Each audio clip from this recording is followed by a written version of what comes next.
آپ کہتے ہیں جی دوپٹہ کوئی شریعت کا حصہ نہیں ہے، اور جو قرآن مجید میں عورتوں سے مصافحہ کیا جا سکتا ہے، قرآن مجید جو جلابیب کہتا ہے اس کو آپ پتہ نہیں کس سائڈ پہ فٹ کر کے رکھتے ہیں، اس کو بھی آپ سائڈ پہ کر دیتے ہیں، تو معاشرہ کیا ایسا ہو جائے گا کہ عورتیں جو ہے وہ دوپٹے اتار کے پھر رہی ہوں، اور یہ اسلامی معاشرہ ہوگا یا یہ دینی معاشرہ ہے؟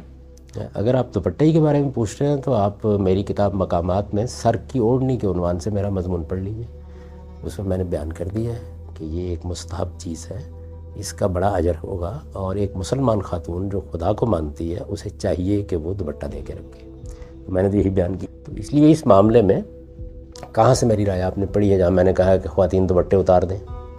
میں نے سر کی اوڑھنی کے عنوان سے یہ لکھا ہے باقاعدہ، میرا وہ مضمون موجود ہے، آج بھی میری کتاب مقامات میں ہے، اور میں اسی کو اسلامی تہذیب کا اچھا اظہار سمجھتا ہوں۔ باقی یہ ہے کہ اس کے استحباب کا قائل ہوں، اس کے وجوب کا قائل نہیں ہوں، اور یہ بحثیں اس سے پہلے بھی علماء فقہاء کے درمیان ہوتی ہیں، کتنی باتیں ہیں، میں آپ کو مثالیں دے سکتا ہوں جن کو احناف واجب مانتے ہیں، دوسرے علماء نہیں مانتے۔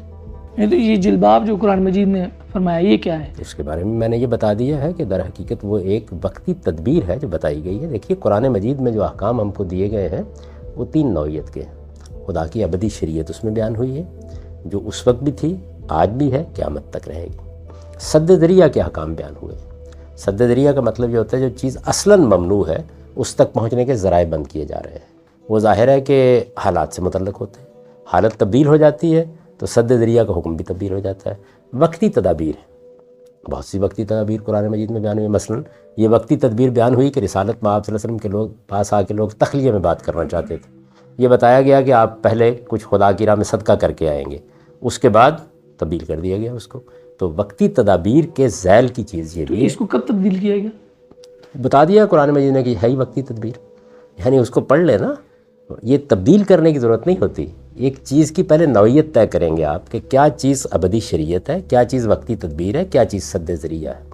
یہ اگر آپ کبھی بحث کریں گے تو میں آپ کو بتاؤں گا، آپ کافی فیاض واقع ہوئے ہیں، آپ کو میں ہر بتاؤں جگہ گا آپ چیز کو مخصوص کر دیتے ہیں اور ادھر سے کوئی رستہ نکال لیتے ہیں۔ دیکھیے بات یہ ہے کہ نیت کے بارے میں تو آپ کوئی بھی تبصرہ کر سکتے ہیں، میں تو کسی کی نیت کے بارے میں کوئی تبصرہ نہیں کرتا۔ آپ کی رائے بتا رہی ہے کہ آپ کافی فیاض ہیں، ہر چیز کو آپ مخصوص قرار دیتے ہیں، اس وقت پھر دین کیا رہ گیا؟ سارا دین مخصوص ہو جائے گا۔ میرا پروردگار بہت فیاض ہے، وہ انسانوں کے ساتھ ایسے ہی معاملہ کرتا ہے، وہ بھی اسی فیاضی کے ساتھ دیکھتا ہے، اس کو میرے پیغمبر نے بھی بیان کیا۔ اسی فیاضی میں آپ نے وہ مصافحہ بھی ڈال دیا، خواتین کے ساتھ مصافحہ بھی کر سکتے ہیں، اور اختلاط بھی ہو، کل کو آپ اس سے آگے بھی اس لمٹ کو بھی کراس کر کے کسی اور چیز تک کہہ دیں گے کہ مساج بھی ٹھیک ہے اگر شہوت نہ ہو، یہ تو پھر کوئی حد نہیں ہے اس میں۔ اگر آپ اس طرح ریلیکسیشن دیں گے پھر تو حیا ہمارے معاشرے سے نکل جائے گی۔ دیکھیے بات یہ ہے کہ کیا چیز رکھنی ہے کیا نہیں رکھنی، یہ فیصلہ تو اللہ کا رسول کرے گا۔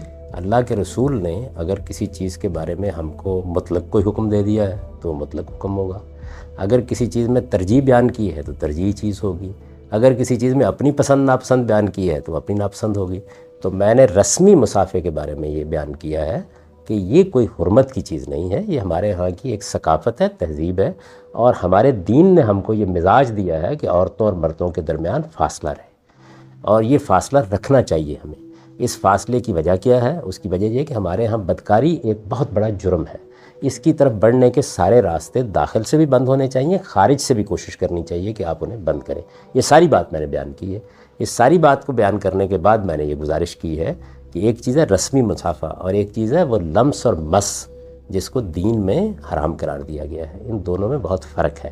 وہ فرق سمجھانے کی کوشش کی ہے اور یہ بتایا کہ رسمی مصافحے پر اس کا اطلاق نہیں ہوتا۔ آپ مجھ سے اختلاف کر سکتے ہیں، لیکن میں حیران ہوتا ہوں کہ جب آپ پرانی فقہ پڑھتے ہیں اور اس میں شوافع کے، اس میں احناف کے، اس میں حنابلہ کے اختلافات پڑھتے ہیں تو ان پر بھی یہی تبصرہ کرتے ہیں۔